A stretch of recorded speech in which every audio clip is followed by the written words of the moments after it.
Di video kali ini gue akan kembali menceritakan animasi Minecraft kesukaan kalian semua, yang mana animasi kali ini berkisah tentang terciptanya perang dunia antara villager dan illager yang disebabkan oleh para villager yang berniat balas dendam setelah kaptennya merasakan sensasi disembur api 8 bit hingga tewas. Lah, dia yang ngerusuh, dia yang balas dendam nying. Cerita dibuka dengan menampilkan 2 ekor villager penjaga pintu mansion yang ketiduran setelah begadang nonton pertarungan kagem melawan banteng Somalia. Namun bodo amat dengan mereka, sebab MC kita kali ini adalah seorang bocil evoker dengan alis berskin puzzle Tetris, yang mana rupa-rupanya MC kita satu ini sedang dilanda kegabutan yang begitu brutal, sebab sudah 3 abad lamanya ia tidak bermain game api gratis. Bahkan teman-temannya pun malah asik mabar di alam mimpi tanpa mengajak dirinya, sehingga ia pun berniat untuk mengajak temannya yang lain untuk push rank Pac-Man sampai tembus top global dunia. Namun sebelum kita lanjut ke videonya, alangkah baiknya kita mengisi username yang belum diisi, dan anggaplah bocah evoker satu ini bisa kita panggil dengan sebutan Bento. Namun karena seonggok bocil kehidupan baru saja nge-DM gue, namun bukan untuk minta Sherlock dan baku hantam, melainkan untuk merequest namanya supaya dimasukkan ke dalam video agar mamanya bangga dan bisa dibandingkan dengan anak tetangga. Oke, tanpa berlama-lama kita namai saja babi ini dengan sebutan Rizky. Enggak guys, bercanda. Karena nama Rizky sudah terpakai di bagian MC, kita berikan saja nama Bento kepada temannya yang merupakan dalang virus COVID dan salah satu elit global dunia yang bisa kita panggil dengan sebutan Bento. Rizky yang merasa bosan karena akun api gratisnya di-banned hingga 7 generasi ke depan karena keciduk gak ikut tahun baruan di atas Factory, ia pun mengajak Bento untuk open war bola-bola salju dengan para villager bermodalkan senapan pemburuan rusa ilegal peninggalan nenek moyang. Dengan mengendarai skuter injak 160cc, mereka pun OTW ngerusuh base musuh. Tak lupa mereka juga menyapa seekor naga yang mengungsi ke overworld karena udah muak dibunuh pakai kasur spring bed oleh para pro player top global dunia akhirat. Dengan berbekal ilmu dari John Wick, mereka pun berhasil melumpuhkan satu villager kotak, yang rupanya villager tersebut juga nggak kalah gabutnya dengan Rizky dan Bento, yang mana semua player yang ditembakkan bola salju yang lebih mirip bola golf tersebut harus berpura-pura wasted jika tidak ingin dimusuhi dan diasingkan di Nusa Kambangan. Singkat cerita, setelah menembakkan bola golf berkedok bola salju, Rizky dan Bento akhirnya berhasil membunyikan lonceng benteng Takeshi, sehingga mereka pun dapat memenangkan permainan tersebut yang berhadiahkan seperangkat buku tulis dan piala 20 ribuan untuk dibawa pulang. Ini gue nyeritain apa sih anjing? Kocak bet pakai ada perang sniper segala. Scene pun berpindah membawa kita flashback ke masa lalu yang menampilkan kondisi village yang udah aur-auran disebabkan oleh serangan fajar para villager tak berakhlak. Namun untungnya seekor naga yang ditunggangi oleh evoker meludahinya dengan api sehingga membuatnya dapat merasakan sensasi menjadi Firaun saat dipanggang di neraka. Sementara itu, seonggok Vindicator yang merupakan bawahan kapten villager pun berniat membalas dendam dengan menciptakan kelelawar yang dapat menularkan virus corona dari sari-sari tainya, sehingga menyebabkan puluhan NPC tak berdosa pun tewas beramai-ramai. Melihat aksi kebegundalan villager yang dapat membuat satu dunia libur 2 minggu part 2, ia pun digerebek dan ditahan selama 200 tahun kurungan penjara, sekaligus ditempatkan bersama Agus Buntung, hitung-hitung bantu nyebokin pas lagi berak. Namun untungnya itu hanyalah cerita karangan gue, dan singkat cerita dengan otak senku yang membagi-bagikan permen kematian yang mengandung radiasi nuklir dan senyawa kimia yang bahkan mampu meracuni puncak rantai makanan alias Dede Inun, sehingga membuat siapapun yang membawanya masuk ke dalam sistem pencernaan dapat membuatnya pergi ke alam gaib selama-lamanya. Akibatnya, villager pun dapat kabur dengan mudah dari penjara dengan membawa 2 koper uang senilai gaji Ronaldo, yang mana rupanya ia menggunakan uang haram tersebut untuk mengcheck out 2 totem dan 1 jamu penangkal takdir yang bertujuan untuk membangkitkan kapten villager dan kendaraan perangnya alias banteng Somalia Utara yang udah tewas terbakar ilmu kanuragan yang keluar dari Baham Naga. Setelah berhasil menyelamatkan kapten villager dari siksa kubur yang teramat pedih, mereka pun bersiap untuk ternak dosa yang lebih banyak lagi supaya bisa menyaingi prestasi Firaun di neraka. Namun di tengah perjalanannya mereka tidak sengaja disalib oleh naga racing berkekuatan 250cc yang sudah membakarnya di masa lalu. Tanpa pikir panjang, kapten pun segera memerintahkan keronconya untuk membuntuti naga tersebut supaya dapat melancarkan aksi tercelanya dengan mudah. Setelah dibuntuti hingga ke rumahnya, Vindicator pun mendapati Ender Dragon yang sedang memberi makan beban keluarganya dengan 3 ekor daging ayam tiren yang baru saja ia dapatkan dari pasar gelap. Setelah induknya kembali pergi San Morian di udara, villager pun diam-diam masuk dan memberinya godaan duniawi berupa biskuit. Dan setelah mencicipi biskuit yang mengandung sihir pelet hasil produksi dari komunitas dukun dunia, villager pun berhasil memancing anak naga untuk keluar dari sarangnya dan bergabung perjalanan mereka dalam rangka farming dosa di dunia. Kameramen pun berpindah kembali menyorot Rizky dan Bento yang lagi balapan liar skuter injak. Namun tiba-tiba saja perjalanan mereka dihadang sebuah objek hitam besar yang lagi mogok. Dan setelah dispam pertanyaan oleh Rizky, rupanya naga satu ini sedang galau karena begitu ia pulang mencari ayam tiren, anaknya tiba-tiba saja menghilang dari rumah. Singkat cerita, musim dingin pun berganti musim semi. Kini kita diperkenalkan dengan sekumpulan MC baru yang terdiri dari seekor babi, villager, dan anak Nurhaka yang dikutuk menjadi boneka salju karena di saat ibunya sudah masak masakan tradisional dari Sabang sampai Merauke, ia malah ketahuan masak Indomie. Namun sayangnya mereka bertiga diberikan peran orang Miss Queen oleh sutradara yang mana keseharian mereka adalah bekerja sebagai pemain sirkus kecil-kecilan di pinggir jalan. Namun sayangnya panas terik matahari membuat bola-bola salju mencair dan terancam tewas jika tidak segera dimasukkan ke dalam kulkas 12 pintu. Melihat hal tersebut, para NPC pun tidak tinggal diam, yang mana mereka langsung bergotong royong membuatkannya sebuah gerobak somai yang sudah dimodifikasi untuk mengantarkan Snow Golem ke kutub utara agar dirinya tidak tewas mencair menjadi air minum. Tak hanya itu, bahkan para warga juga meng-giveaway-kan 4 ikan sapu-sapu untuk bekal perjalanannya dan juga sepucuk peta untuk memandu perjalanan mereka. Singkat cerita, di tengah perjalanan mereka pun beristirahat sebentar merefill tenaga, namun begitu hendak memakan ikan pemberian para warga, mereka malah dispam lumba-lumba oleh sutradara, sehingga tokoh protagonis yang otaknya selalu lebih kecil dari hatinya, dengan pintarnya mereka memberi 4 ekor utuh ikan perbekalan mereka kepada lumba-lumba. Scene pun berpindah memperlihatkan Kapten Villager yang juga mengalami kelelahan, tepatnya di bagian pantat karena kelamaan duduk di kulit banteng Somalia. Dan tanpa pikir panjang, ia pun memburu beberapa satwa liar di hutan sehingga mereka tak perlu lagi khawatir kelaparan seperti MC yang tadi dan dapat makan ayam sepuasnya. Tak berselang lama, scene pun dipindah-pindah lagi oleh sutradara yang mana Bento mendapat kabar bahwa sipir penjara tempat Vindicator disegel sudah mudik menyusul nenek moyangnya ke surga. Sementara itu, Rizky melihat kuburan Kapten Villager dan badak Somalia yang seharusnya ada gambaran siksa kubur di dalamnya. Namun saat di unboxing mereka tidak melihat apa-apa di sana, yang artinya kedua makhluk tersebut sudah ter-Edo Tensei dari alam baka. Dengan barang bukti yang ada di TKP, mereka pun semakin yakin bahwa anak Ender Dragon sudah diculik oleh Kapten Villager dan kronconya. Dan tak butuh waktu lama, Bento pun segera memasangkan kamera CCTV dishub di atas kepala kelelawar, yang mana teknik ini berfungsi sebagai drone manual dari zaman dinosaurus belum punah. Untuk memastikan koneksi drone mereka tidak nge-lag di tengah jalan, Bento dan Rizky pun meng-test drive drone mereka di sebuah village dan disajikan beberapa pemandangan normal maupun tidak normal. Porno cok, skip. Setelah memastikan sinyalnya terkoneksi dengan baik, Bento pun segera memulai pencarian anak naga yang hilang lewat udara.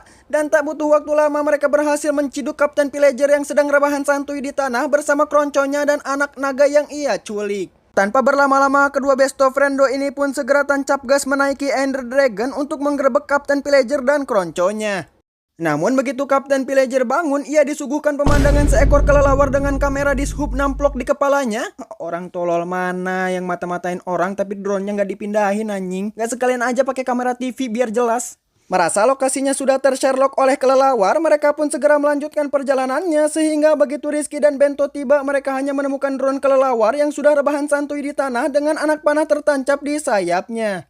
Singkat cerita, malam hari pun tiba. Kapten Villager terus saja menyepam anak panahnya yang bisa mengancam tatanan ekosistem dunia, yang mana hewan-hewan tersebut rupanya untuk ditempatkan di lubang pantat banteng Somalia, supaya Ender Dragon kecil terus saja mengikuti kemanapun mereka pergi. Tak berselang lama, lagi-lagi pantat Villager merasa kesemutan, alhasil mereka pun beristirahat lagi di sekitar sana sembari memasak hasil buruan Villager. Sementara itu, villager badut yang masih saja menarik gerobak berisikan sampah ini, tiba-tiba saja mereka diberikan pemandangan yang dapat menyebabkan keluarnya air mata dari mata kaki, yang mana seekor anak anjing sedang meratapi kematian ibunya yang wasted terkena panah villager. Melihat hal tersebut, mereka pun berinisiatif untuk menanamnya di bawah tanah agar tidak menularkan virus aneh-aneh yang dapat mengundang libur 2 tahun berkedok 2 minggu. Sementara itu, di sisi lain, badak Somalia dan Ender Dragon kecil yang sedang tarik tambang menggunakan ayam, yang ujung-ujungnya ayam tersebut malah terlempar dan mendarat tepat di hadapan si bola-bola salju dan teman-temannya. Melihat ayam turun dari langit, tanpa pikir panjang mereka pun membaginya menjadi 4 bagian dan segera memakannya, hitung-hitung mengecas ulang tenaga setelah menarik gerobak berisi bola-bola salju seharian penuh.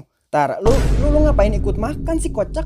Capek apa lu? Capek rebahan? Setelah beristirahat semalaman, mereka pun melanjutkan kembali perjalanan mereka ke kutub utara tanpa memperdulikan anak anjing yang entah sampai kapan ia akan rebahan di atas makam ibunya. Namun baru aja gua omongin, tiba-tiba saja si anjing pengen ikut touring ke kutub utara, menunggangi gerobak somai berkecepatan 2 km per hari yang tentunya kehadiran si anjing malah menambah beban bagi villager dan si babi. Sesuai dugaan gue, di tengah perjalanan tiba-tiba saja gerobaknya mogok karena yang dorong keburu pingsan duluan hasil dari kerja Rodi narik gerobak 2 hari 1 malam tanpa asupan makanan 4 sehat 5 sempurna. Alhasil bola-bola salju pun menggantikan posisi villager menarik gerobak, namun belum ada 5 meter jalan, ia harus terkikis sengatan sinar matahari padang mahsyar sehingga membuat nyawanya sekarat dan hampir tewas karena badannya yang terus saja mencair. Melihat hal tersebut, si anjing pun berinisiatif mencari pertolongan karena dirinya lah satu-satunya harapan agar ketiga makhluk ini dapat selamat. Namun tiba-tiba saja ngespawnlah seonggok switch berakhlak tercela yang membegal harta villager dan si babi yang entah sejak kapan babi punya saku buat nyimpen duit. Mungkin diselipin di bool. Namun setelah melakukan perbuatan tidak terpujinya, rupanya witch satu ini tidak ingin memborong semua dosa di dunia, sebab ia juga berinisiatif untuk memasukkan bola-bola salju yang hampir punah di sengat sinar matahari. Sementara itu, tak berselang lama si anjing berhasil menemukan satu biji villager yang dapat ia mintai pertolongan untuk menolong teman-temannya yang tak sadarkan diri. Begitu sampai di TKP, villager melihat seonggok gerobak berisikan 3 entitas dari golongan yang berbeda-beda sedang mabar di alam bawah sadar, sehingga mau tidak mau ia harus mendorongnya ke kutub utara tempat asalnya berada supaya boneka salju tidak mencair sepenuhnya. Di sisi lain, rupanya Kapten Villager sudah sampai di lokasi yang tertera di Google Maps zaman praaksara kuno, yang mana rupanya tempat tersebut adalah Villager Outpost yang sudah dipenuhi oleh para Villager dan Vindicator yang sudah mabuk kecubung berjamaah dengan dosis brutal sehingga membuat mereka bertingkah seolah-olah seperti zombie dan dapat dikendalikan dengan mudah oleh Kapten Villager. Sin pun berpindah kembali menyorot villager yang kena prank sehingga dirinya malah disuruh dorong gerobak berisi 3 makhluk yang OTW menjadi mayat jika tidak ditransferkan ke rumah sakit dengan segera. Sementara itu, anak anjing yang otaknya sudah tidak beroperasi sejak zaman purba dan baru aktif lagi sekarang, ia baru sadar kenapa dirinya tidak membantu villager mendorong gerobak agar mereka lebih cepat sampai ke tujuan. Namun percuma dibantu dorong karena sekarang mereka sudah sampai di kutub utara yang berjarak tinggal beberapa ratus meter lagi dari village terdekat. Singkat cerita, mereka pun sampai di sebuah village yang dikelilingi oleh tembok titan disertai keamanan yang super ketat menjaga pedesaan tersebut. Setelah dibawa masuk, ketiga entitas ini pun diberi obat tablet penambah nyawa yang mirip dengan peluru shotgun sehingga membuat satu persatu dari mereka pun mulai siuman. Namun berbeda dengan si bola-bola salju yang tidak sadar-sadar walau sudah diberi tablet penambah nyawa sehingga membuat Pak Dokter pun surrender dan pamit ke rumahnya karena dalam kedokteran tidak ada ilmu mengobati boneka salju. Untungnya tak berselang lama ngespawnlah seekor NPC yang membagi-bagikan coklat Dubai yang diimpor langsung dari Majalengka. Namun sayangnya mereka semua tidak nafsu makan sebelum teman boneka saljunya login ke dunia.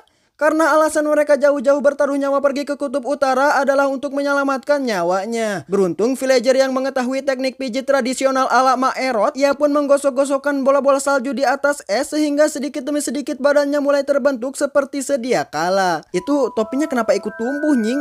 Topinya dari salju juga kah? Setelah berhasil di Edo Tensei, alih-alih berterima kasih kepada NPC yang sudah memberikan pijatan kehidupan Mak Erot anti meninggal, ia malah memeluk teman villagernya. Buset, tahu gitu mending dijadiin es marjan anjing. Dan tak lupa ia juga meruntur seisi desa, siapa tahu ada lubang charger yang bisa ia pacari. Dan rupanya di sebuah rumah besar yang lebih mirip Gunung Bantar Gebang, keluarlah segumpalan snow golem berjenis kelamin woman.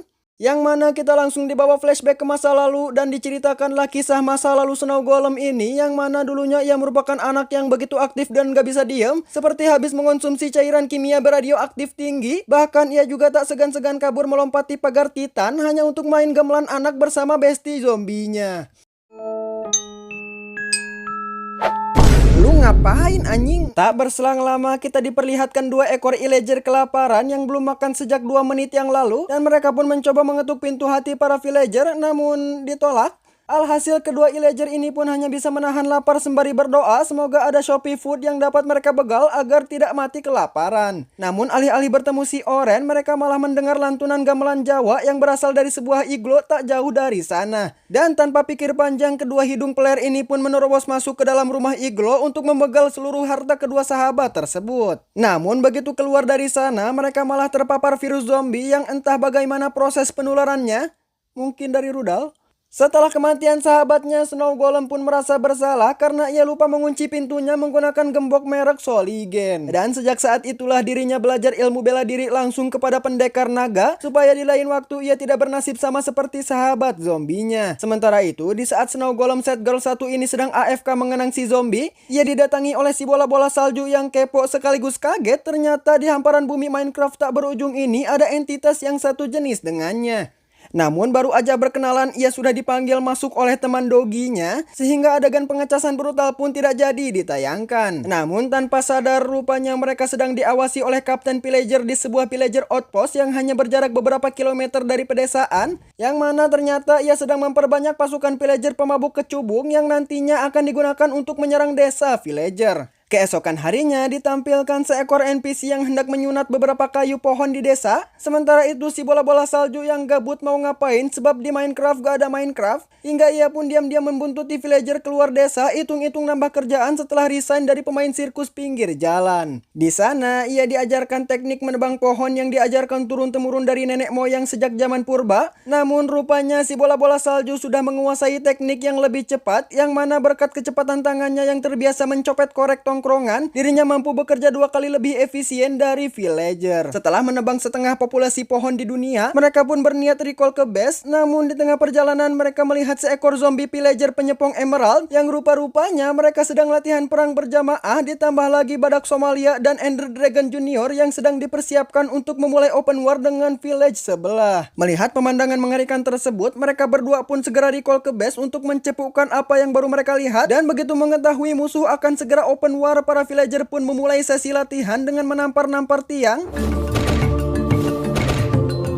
Ini jangankan dipakai perang, cok, dipakai buy one sama begal juga kalah anjing. Sementara itu, tiba-tiba saja bola-bola salju ingin ikut berjihad di jalan yang lurus, sampai-sampai ia dibuatkan 2 bilah pedang yang ketajamannya mampu membelah bumi menjadi 2. Dan tak hanya itu, ia juga diajarkan teknik perang anti gagal yang mana porsi latihannya setara dengan TNI Korea Utara di Amerika.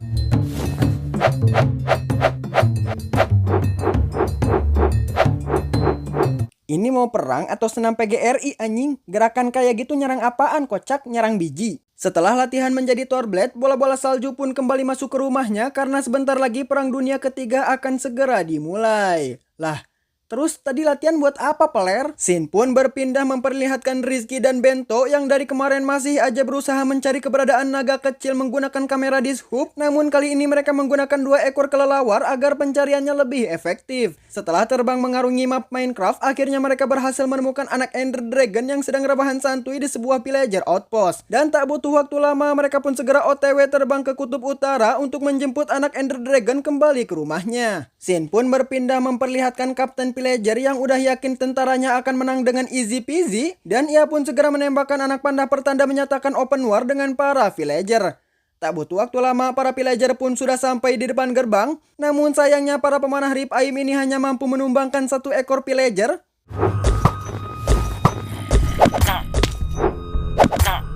Udah fix ini mah. Dari awal aja kita udah tahu siapa yang menang kan. Walaupun kekalahan sudah di depan mata villager, untungnya ada gerbang kayu setebal 1 meter yang sulit ditembus oleh para pasukan villager, sehingga membuat mereka mampu bertahan lebih lah. Oke, fix kalah.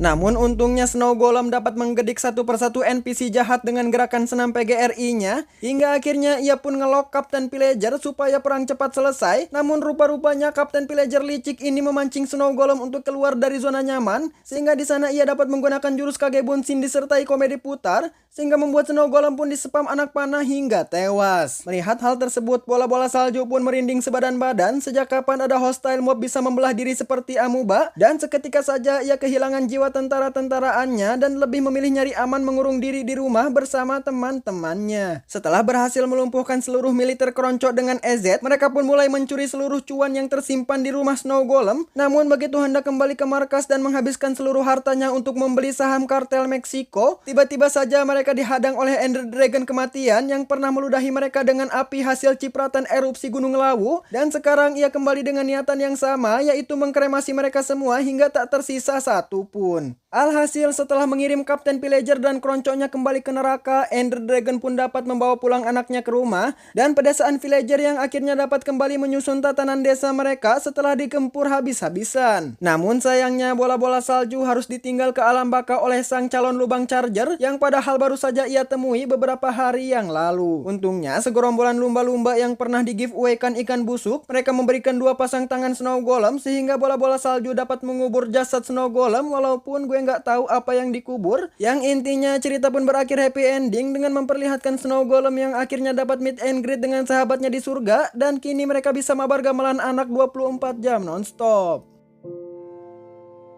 Ya, intinya pesan moral yang bisa kita ambil dari kisah Rizky, Bento, dan kawan-kawan, film ini mengajarkan kita nilai moral yang tak dapat kita beli maupun kita jual. Sebab kesetiaan merupakan barang mahal yang terkadang tak mampu diterima oleh akal. Tidak banyak orang yang rela mengorbankan hidupnya sampai hampir dijemput ajal hanya demi melihat orang yang dia sayang bisa hidup dengan normal. Ingat, ujian di hidup ini memang terjal, tapi dari situlah kesetiaan diuji mana yang akan pergi dan mana yang akan tinggal.